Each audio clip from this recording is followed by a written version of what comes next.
The following program contains mature content matter. Listener discretion is advised. Since the dawn of time, the world has been plagued by demons and monsters, cloaked by the night and shadows. However, humanity found out about these creatures and sent out brave men and women to defend their homelands. These are the tales of the Monster Hunters.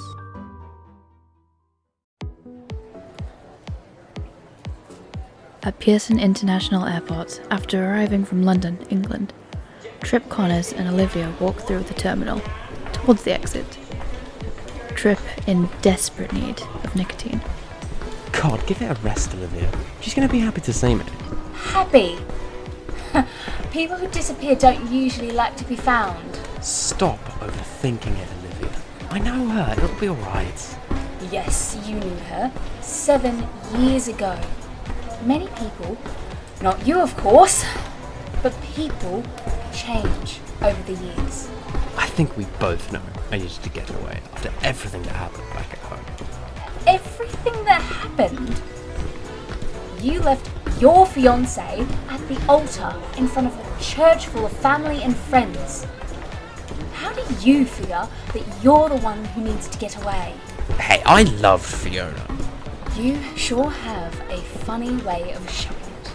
When I thought about marriage, it really began to scare me. Me, Olivia, can you believe it? I've been on how many hunts? And I've never gotten scared. But suddenly I realised I was only going to have sex with one woman for the rest of my life. And it scared the hell out of me.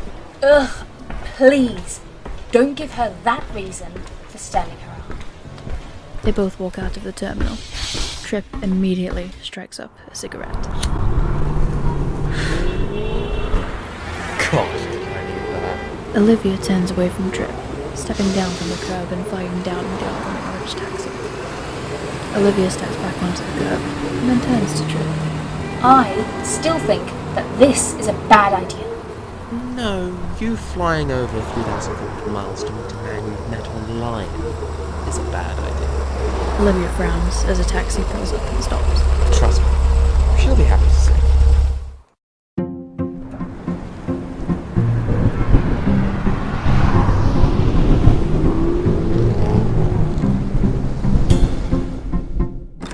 The next day, Chloe has just returned back to her store after picking up her lunch.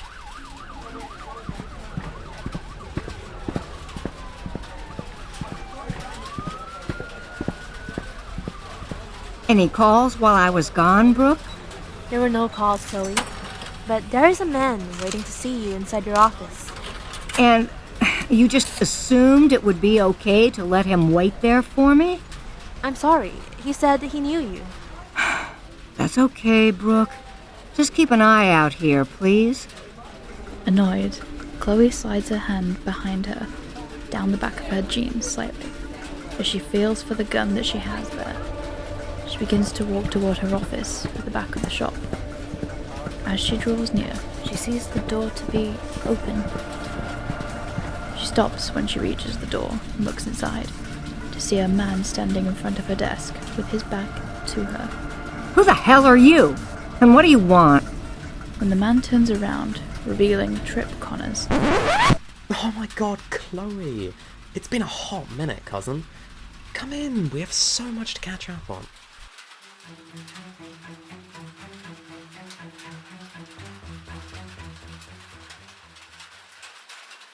Canary P.I.?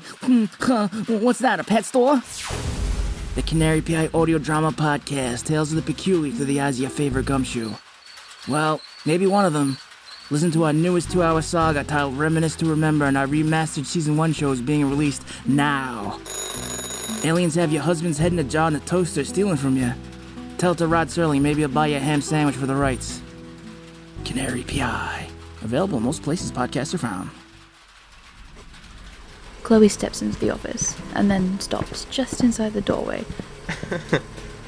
I'm sorry, cousin. Are we sticking with Chloe, or can I just call you Margot? Chloe stood there a moment, still seeing but not believing who was standing in her office. Are you just gonna stand there and stare at me? Or are you gonna give your cousin a big old hug? Well, where is Olivia? I know you wouldn't fly here by yourself. She's off meeting the love of her life, so she thinks. Honestly, I told her she was making a big mistake coming all this way to meet someone she's only spoken to over the computer. But what do I know? Guess I'm an old romantic and like to meet women the old-fashioned way. What are you doing here? Well, that's a silly question now, isn't it? I'm here to see you, Margot. Oh no, I don't go by that name no more. Ah, but that's the name of your true self. You've only just forgotten. Really? You are going to quote Return of the Jedi to me?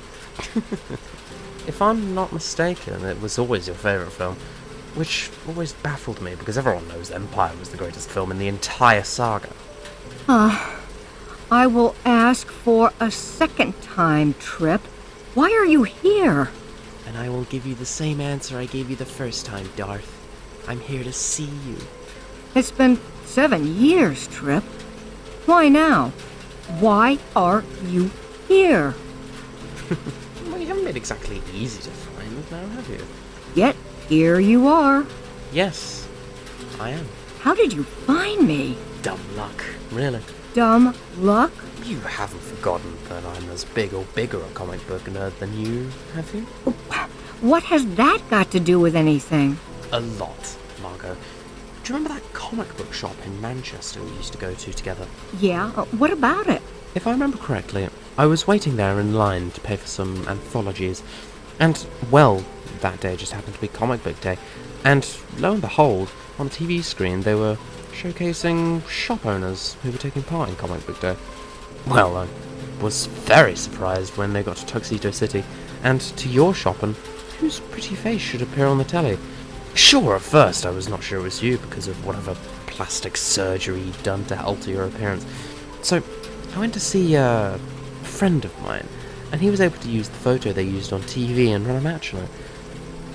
The results came back 97% match, Margot. Chloe frowned and then walked by Trip around her desk and sat down behind it. So, what are you going to do now that you've found me, Trip? Margot, I'm not here to end your life, but your mum deserves to know that her only child is alive and well, doesn't she? My mother knows I'm alive, Trip.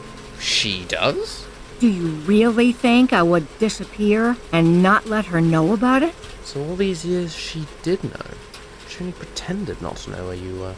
I talk with her as often as I can, Trip. And she had no problem with you wanting to disappear. She didn't like the idea, but she understood why I had to leave. Why did you leave?